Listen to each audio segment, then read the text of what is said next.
रत्ना और आप देख रहे हैं सी न्यूज़ भारत। आइए रुक करते न्यूज़ बुलेटिन की ओर। बात होगी औरैया की, जहां आकाशीय बिजली गिरने से एक बुजुर्ग और एक युवक की मौत हो गई। साथ ही बात होगी जोधपुर की, जहां 15 जून को सिद्धार्थ होटल में आयोजित होने वाले रक्तदान शिविर के संबंध में प्रेस वार्ता आयोजित की गई। ऐसी तमाम खबरों पर विस्तार से चर्चा करेंगे इस बुलेटिन में। औरैया जिले में शनिवार शाम अचानक आए तेज आंधी तूफान के दौरान बिजली गिरने से दो अलग अलग जगह पिता की मौत हो गई और 2 लोग घायल हो गए। बताते चले कि भरसेन गांव में बकरी चराते समय पिता की मौत हुई, जबकि पुत्री घायल हो गई। वहीं अछलदा थाना क्षेत्र के गांव ग्वारी में मजदूर और भैंस की आकाशीय बिजली गिरने से मौके पर ही मौत हो गई। घायल लोगों को अस्पताल पहुंचाया गया, जहां डॉक्टरों ने एक को मृत घोषित कर दिया। दोनों घटनाओं ने परिवार को गहरे शोक में डुबो दिया है। सर, एक थाना क्षेत्र में एक आकाशीय बिजली गिरने से एक युवक घायल हुआ था, क्या पूरा मामला है? एक पेशेंट हमारे CSC छल्दा में लाया गया है, इसका नाम है पूरन। इसके पिताजी का नाम है सूबेदार, उम्र करीब 40 साल, ग्राम ग्वारी का रहने वाला है। हमारे यहाँ लाया गया, परीक्षण के उपरांत हमने जो है उस मृत घोषित कर दिया है और पुलिस को सूचित कर दिया है। औरैया से सी न्यूज़ संवाददाता उमेश अवस्थी की रिपोर्ट। जोधपुर में सालासर सेवा संस्थान ने पूर्व पुलिस उप अधीक्षक स्वर्गीय जालम सिंह महेचा की स्मृति में 15 जून को सिद्धार्थ होटल में तृतीय रक्तदान शिविर का आयोजन किया, जो विश्व रक्तदाता दिवस के अवसर पर भारतीय सेना, पुलिसकर्मियों और डॉक्टरों के सम्मान के साथ थैलीसीमिया पीड़ित बच्चों की सहायता के लिए रक्त संग्रह करेगा। शिविर भीषण गर्मी में अस्पतालों में रक्त की कमी को ध्यान में रखते हुए अहमदाबाद विमान दुर्घटना में दिवंगतों को श्रद्धांजलि स्वरूप समर्पित है। कार्यक्रम में कई गणमान्य व्यक्तियों ने भाग लिया और नशा मुक्ति व पर्यावरण संरक्षण का भी संकल्प लिया गया। संस्थान ने युवाओं से अधिक रक्तदान कर सामाजिक और पर्यावरणीय जागरूकता फैलाने का आह्वान किया। जैसा कि आप सभी को विदित है, 15 जून को Siddharth international hotel Kaylana road पे स्वर्गीय श्री जालम सिंह जी महेचा DYSP साहब, राष्ट्रपति पुलिस पदक से सम्मानित और मारवाड़ और मालानी के समाज सेवी के रूप में प्रतिष्ठित रहे आप, उनकी स्मृति में थैलीसीमिया से पीड़ित बच्चों के लिए ब्लड डोनेशन का एक विशाल कैंप आयोजित किया जा रहा है। इस कैंप में हम ड्यूटी के दौरान जिन पुलिस अधिकारी और कर्मचारियों ने त्याग दिया, बलिदान दिया, उनको तथा जोधपुर से कुछ चिकित्सक भी हमने खोए हैं इस पीरियड में, पिछले 1 वर्ष में, उनको भी श्रद्धांजलि अर्पित करेंगे। क्योंकि पुलिस, डॉक्टर्स और समाज सेवी और रक्तदाता और रक्तवीर, इन सब की मिलीजुली टीम से ही जोधपुर में हम पिछले कुछ वर्षों से रक्त की आपूर्ति करने में सफल हो पाए हैं। रक्तदान महादान होता है। जो रक्तवीर रक्तदान करते हैं, उससे बड़ा कोई बलिदान, उससे बड़ा कोई दान नहीं हो सकता। और एक यूनिट रक्तदान से 3 व्यक्तियों की जान बचती है। जोधपुर में MG हॉस्पिटल, MDM हॉस्पिटल और उमेद हॉस्पिटल और एम्स, वहाँ पर जितनी भी बैंक्स है, उन बैंक्स को भी इस शहर के युवाओं के द्वारा रक्तदान किए जाने के कारण ही ट्रॉमा में, ऑपरेशन के दौरान या अन्य इमरजेंसी के दौरान जो रक्त की आवश्यकता होती है, उसकी पूर्ति होती है। जोधपुर से सी न्यूज़ संवाददाता आनंद की रिपोर्ट।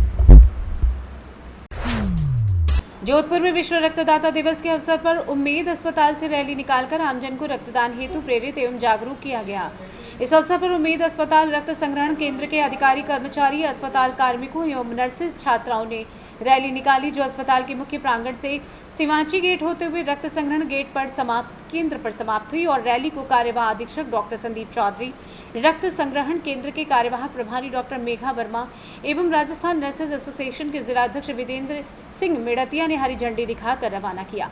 रैली में रक्तदान को प्रेरित करने के स्लोगन लिखी तख्तियों के द्वारा रक्तदान के प्रति जन जागरूकता पैदा करने का प्रयास किया गया। रैली से पूर्व डॉक्टर संदीप चौधरी ने रक्तदान हेतु अस्पताल कार्मिकों एवं उपस्थित आमजन को शपथ दिलाई।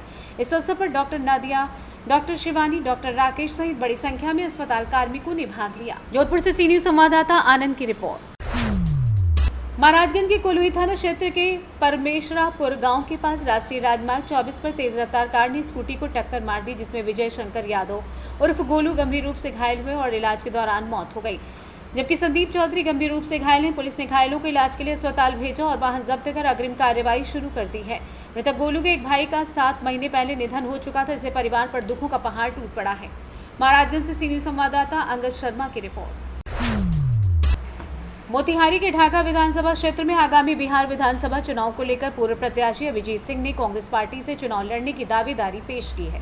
उन्होंने कहा कि पिछले 4 वर्षों से वे क्षेत्र की समस्याओं को सड़क से लेकर संघर्ष के माध्यम से उठाते रहे हैं और महागठबंधन से अपील की है कि वे केवल सशक्त और जनता की आवाज उठाने वाले प्रत्याशी को ही मौका दिया जाए, न कि जाति या धर्म के आधार पर किसी शहजादे को।